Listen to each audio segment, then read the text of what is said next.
Hari ini alangkah baiknya kita berdoa terlebih dahulu. Doa semoga diberi kelancaran, dihasilkan terbaik.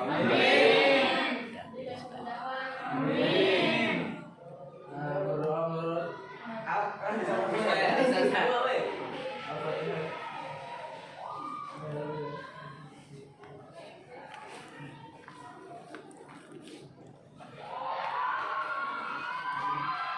berdoa selesai. Salam. Ngapain? Biarin. Biar kompak. Kompak ada lu. Gimana dulu lagi sih? Ayo ngomong. Ande lumut sukses. Oke, langsung ke tempatnya masing-masing. Lampu, mana tim lampu? Light off dulu. Jangan sampai bocor ya suara dan pemain. Ingat, pemain yang masuknya masih agak belakangan di balik lemari besar.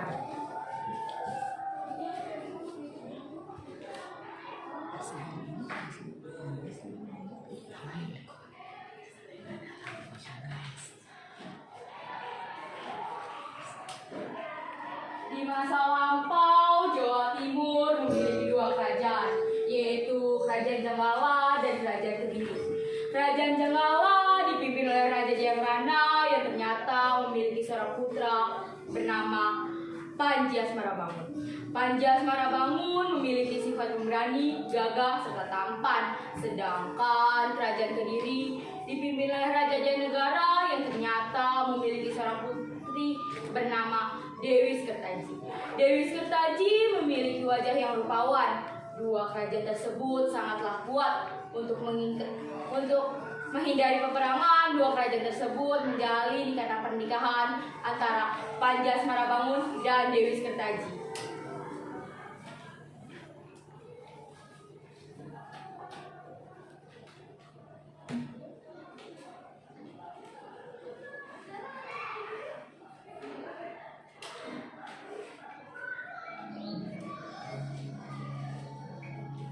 Yang mulia Raja Jayabrana, saya Panji Asmarabangun, putra Kerajaan Jenggala. Apa tujuanmu datang ke sini? Saya bertujuan untuk meminta restu menikahi putri Anda. Pernikahan ini bertujuan untuk menghindari peperangan antara Kerajaan Jenggala dan Kerajaan Kediri. Apakah yang mulia merestui pernikahan ini? Saya merestuinya. Saya ingin menjaga hubungan baik itu. Saya akan menjaga hal ini kepada putri saya. Baik yang mulia. Terima kasih banyak.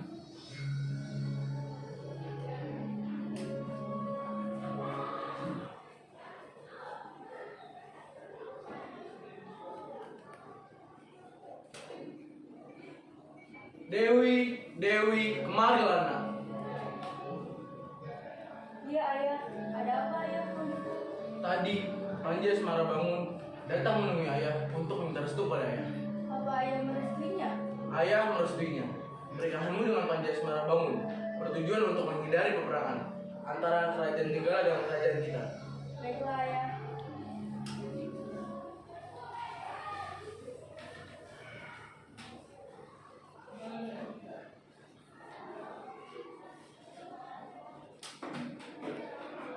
Beberapa saat kemudian, kabar mengenai pernikahan antara Panji Asmarabangun dan Dewi Sekertaji mulai tersebar.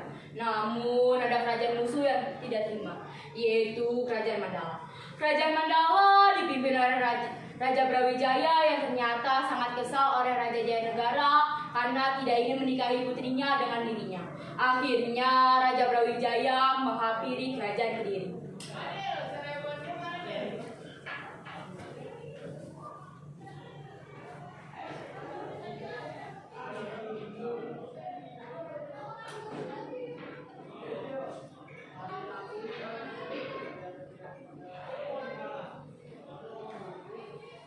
Hei Jayabrana, keluar kau prajurit! Siapkah kau menyebut kematianmu, Brawijaya? Kau pikir jika kau bersatu dengan Kerajaan Jenggala akan berputar denganmu? Hei Bapak Tua, Tidakkah kau takut ketika jika tanda jelek di wajahmu itu akan kuhancurkan. Apa yang kau maksud dengan tanda jelek wajahku ini?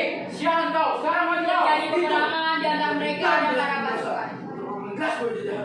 Aku bersumpah, aku tidak akan pernah sudi menikahi putriku dengan kau. Sialan kau, Terjadi kau. peperangan di antara mereka dan para pasukan. Dengan mudahnya Raja Brawijaya dikalahkan oleh Raja Jayanegara dan Panji Asmarabangun. Wow! Sialan! Oh! Wow!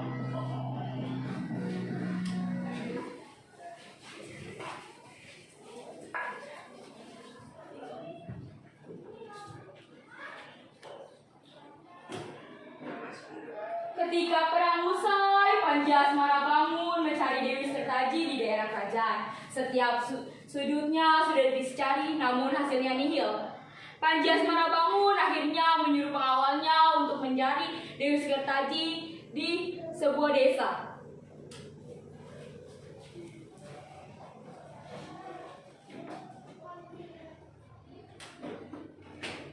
Dewi, Dewi, Dewi, di mana kau Dewi? Apa kau mendengar suaraku? Pengawal, cepat cari calon istriku sekarang. Cari dia sampai ketemu. Baik Tuan.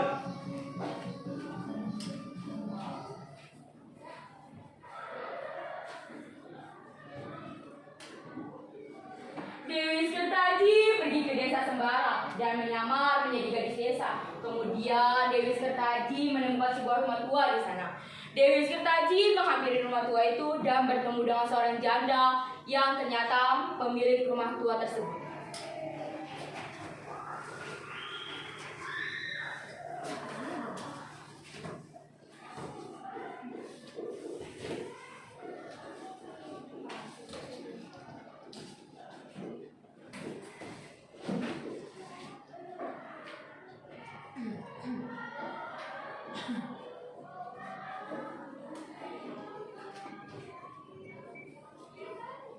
Rumah siapa nih?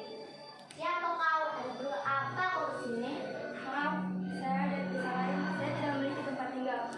Bolehkah saya tinggal bersamamu? Apapun asal saya lakukan, asal saya diperbolehkan tinggal di sini. Apakah kau serius dengan ucapanmu? Iya, Bu. Baiklah, kau boleh tinggal bersamaku dengan syarat kau harus mengerjakan semua pekerjaan rumah dan menuruti semua perkataanku dan anak-anakku. Mengerti? Baiklah, Bu. Silakan masuk.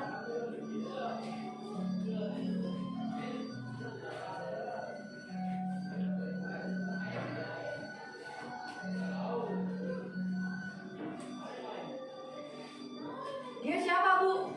Kakak, dia akan tinggal bersama kita. Ibu mengizinkannya. Bagaimana jika dia jahat? Bagaimana jika... Diam, silakanlah kamu. Panggil dia Kanting Kuning. Mulai sekarang, dia akan tinggal bersama kita. Serahkan semua pekerjaan rumah pada dia. Biarkan dia yang urus. Baiklah. Kanting Kuning, kau tidur di sini saja. Jangan sesekali kau tidur di kamar. Terlebih lagi di kamarku. Jika kau tak melakukannya, aku tidak segan-segan untuk menjamahmu. Kau mengerti? Baiklah.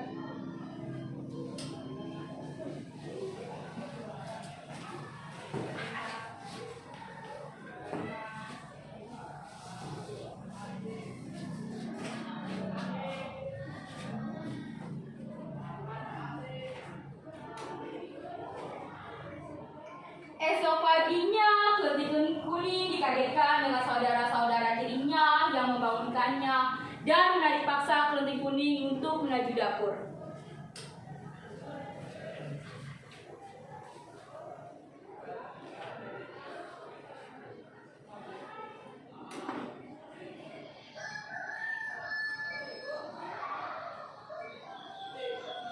Ayo bangun.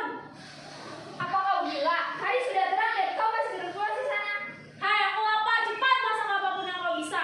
Di pikiranmu hanya ada makanan saja. Bagaimana jika dia meracuni kita? Suruh dia menyapu dan mencuci saja sana. Kau biasa ini semua. Cepat. Sementara Kelenting Kuning membersihkan rumah, di sisi lain Panji Asmarabangun yang khawatir karena calon istrinya yang hilang. Dia terus menunggu berita dari pengawal yang dia utus untuk mencari Dewi Sekertaji. Pengawal terus mencari keberadaan Dewi Sekertaji sampai akhirnya pengawal tersebut melihat seorang yang mirip dengan Dewi Sekertaji. Sampai akhirnya hormatnya. Ia melihat gadis itu terus disuruh mengerjakan segala hal.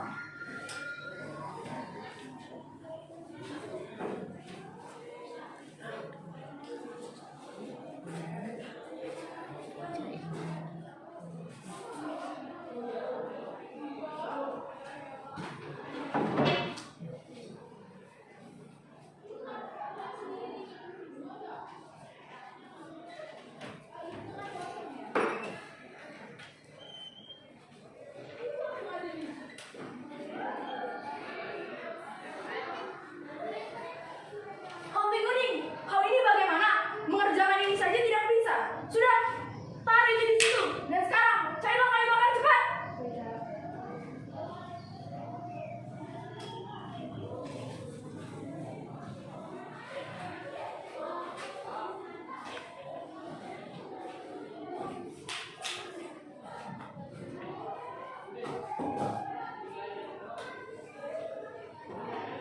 Pengawal tersebut mengetahui nama gadis yang mirip dengan Dewi Setaji itu. Dengan segera ia langsung pergi kembali ke kerajaan untuk memberitahukan hal ini kepada Panji Asmarabangun.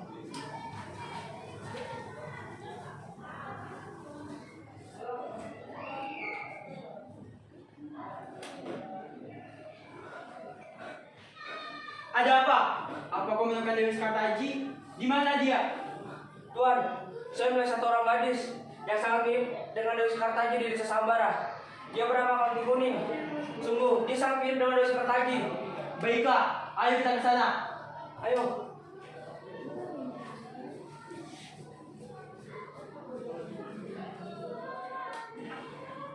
Panji Asmarabangun menyamar menjadi ande-ande lumut, sementara pengawalnya menjadi rakyat biasa.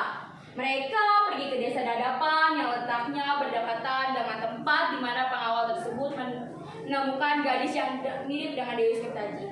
Saat sampai di desa Dadapan, Panji Asmarabangun bersama pengawalnya bertemu dengan seorang wanita tua yang sedang menyapu halaman rumahnya. Panji Asmarabangun menghampiri wanita tersebut dan menjelaskan tujuannya.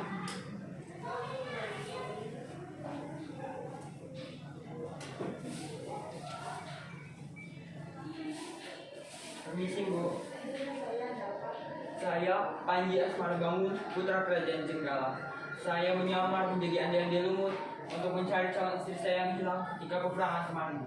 Jika berkenan, apakah Mbok ingin mengangkat saya dan pengawal saya ini menjadi anak Mbok? Tidak perlu memanggil. Panggil kamu lagi, kamu memanggil anakku sendiri. Ini namanya siapa? Saya bilang, Bu. Mari masuk.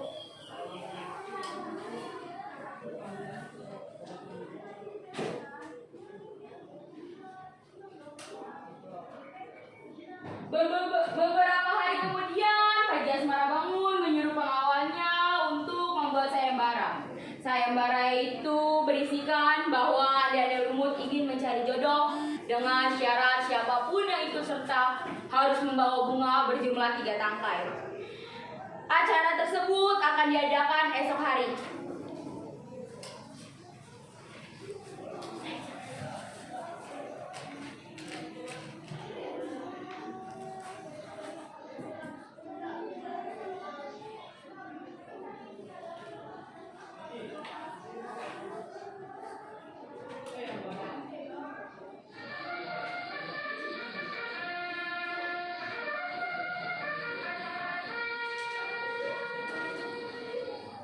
Pengumuman, seorang laki-laki bernama Ande-ande Lemut yang tampan, gagah, dan berani sedang mencari wanita pujanya. Bagi yang berminat, silakan datang ke rumah Mbok Randa di desa Dadapan dengan syarat membawa bunga berjumlah 3 tangkai.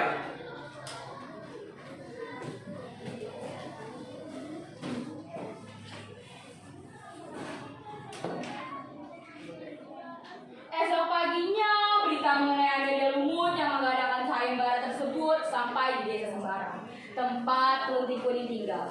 Mendengar berita tersebut, ketiga anak janda tersebut berhias diri mereka sedemikian rupa.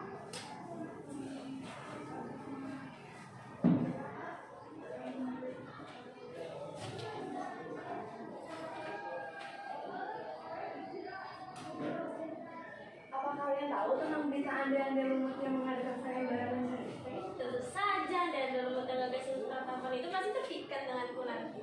Apa yang kalian maksud itu ande-ande lumut dan berita dadakan, Kak? Ya, mengapa? Kau mau ikut tidak usah. Sudah pasti kau ditolak mentah-mentah dan dirumut. Mengapa seperti itu? Bukankah aku tak kalah cantik dengan kalian?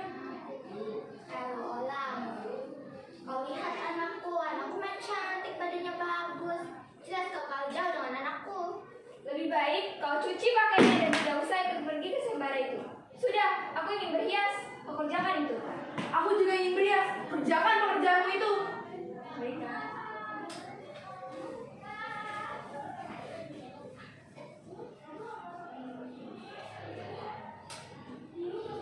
Kelenting kuning pergi ke sungai untuk mencuci baju. Ketika mencuci baju, kelenting kuning dirangitkan dengan kakek tua yang menghampirinya dan memberikan dia cambuk, kemudian pergi begitu saja.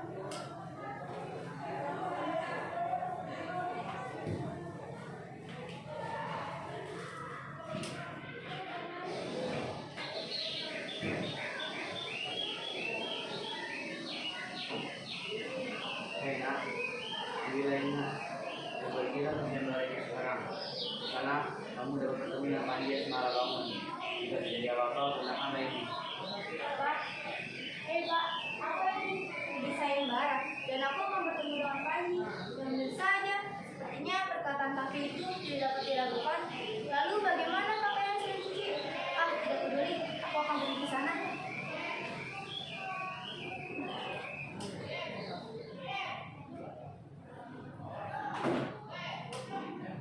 Kelenting kuning pun pulang membawa cucian dan cambuk itu. Sementara itu, janda bersama anak-anaknya sudah dalam perjalanan menuju desa Dadapan. Mereka berjalan dan tiba di tepi sungai Begawan Solo. Mereka kebingungan untuk menyeberangi sungai tersebut karena tidak ada jembatan ataupun perahu kecil. Tak disangka penyihir dan hiu kangkang menghampiri mereka.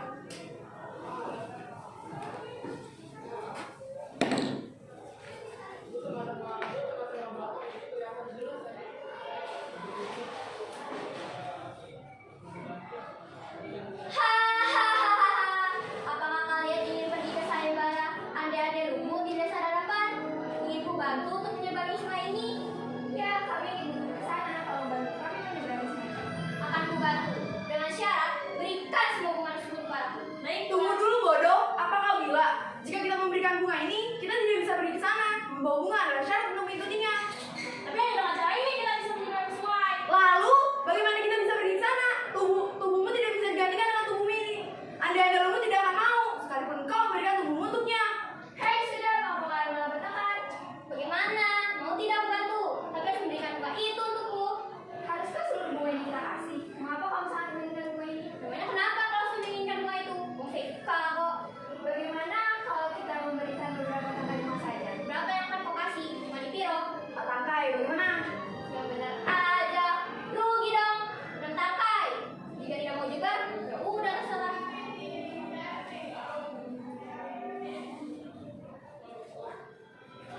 Baiklah, 6 tangkai. Oke, ayo kita pergi. Let's go. Pakai ini sudah diberi 6 tangkai. Kita hanya naik ini. Lalu, sini, men. Duduk kepalaku, men. Mau. Cepat kau naik. Baiklah.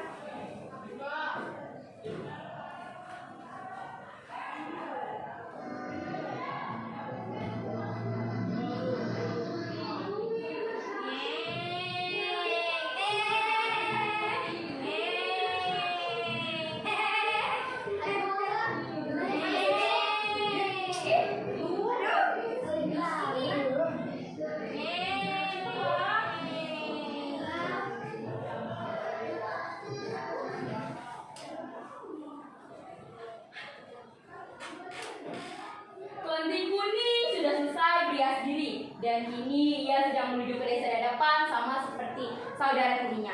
Ia kebingungan untuk cara menyeberangi sungai tersebut. Yuyu Kangkang datang lagi ke hadapan kelenting kuning dan menawarkan hal yang sama.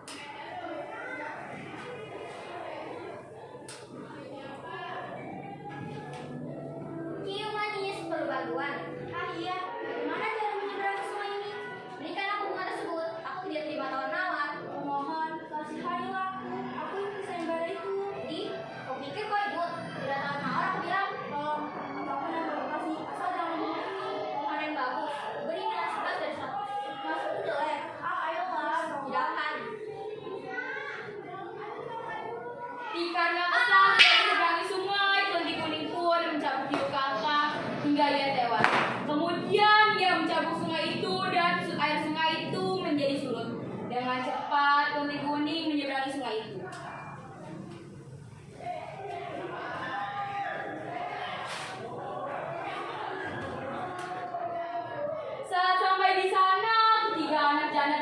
tersebut tidak ada yang diterima oleh Andi Lumut.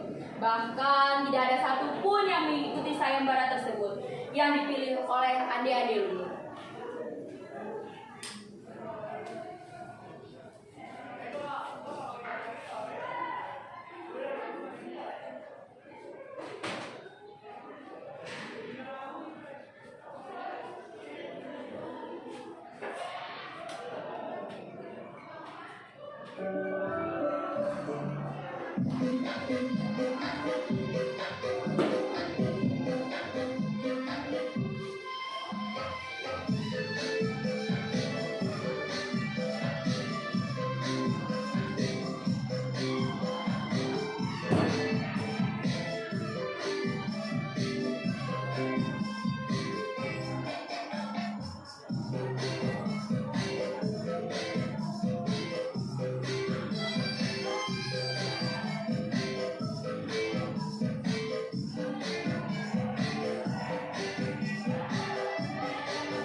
Apa yang kau bawa? Aku minta bunga dengan jumlah 3 tangkai dari masing-masing kalian.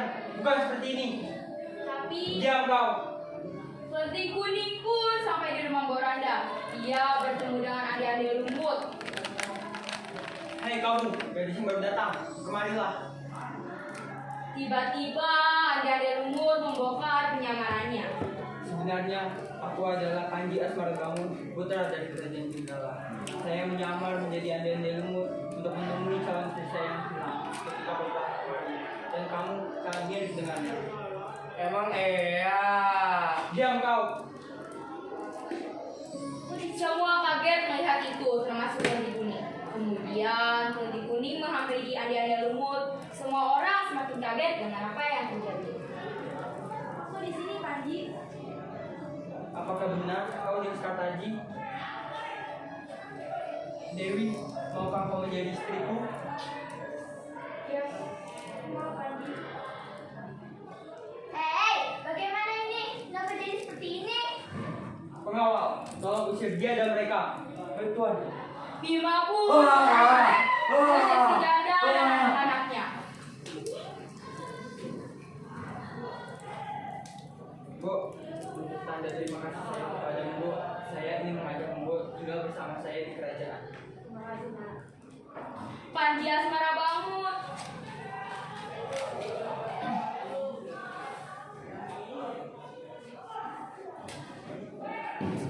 Panji Asmarabangun dan Dewi Sekartaji kembali ke kerajaan bersama dengan Boranda yang diajak tinggal di sana.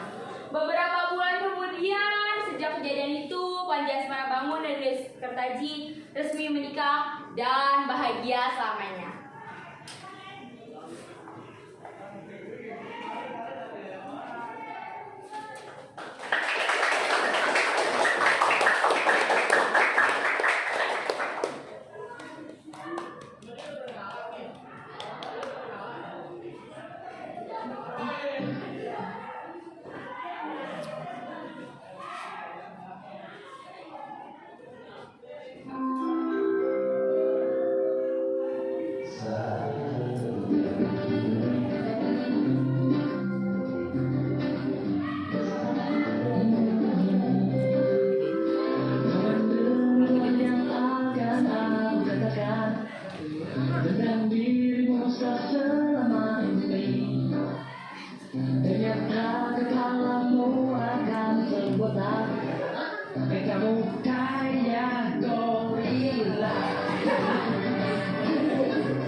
perkenalan. Saya akan mengenalkan nama-nama kelompok dan perannya. Galang Febrianto sebagai properti, Aniranti Kanavaro sebagai Raja Jayarana Dan sebagai sutradara. Malika Rama sebagai Panji Asmara Bangun. Nadia Tusita sebagai Dewi Sekitaji. Saskia Septiani sebagai properti dan penulis naskah. Siti Humairo adalah prosedur. Produser sayang. Grogi nih. Sabita sebagai janda. Moza Aurel sebagai kletik kuning. Siapa itu? Anaya sebagai kelenting hijau. Hawa sebagai kelenting biru. Muhammad Ihsan sebagai Raja Brawijaya.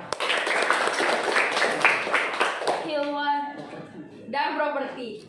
Hilwana sebagai Yuyuk Hangkang. Zakwan Maulana sebagai pengawal. Muhammad Rafli sebagai kakek. Naila sebagai musik. Sakila sebagai Moranda. Ibi Rahayu properti. Dan saya Asri Amelia sebagai narator. Oke, terima kasih banyak. Kita foto dulu bersama-sama. Langsung foto ya.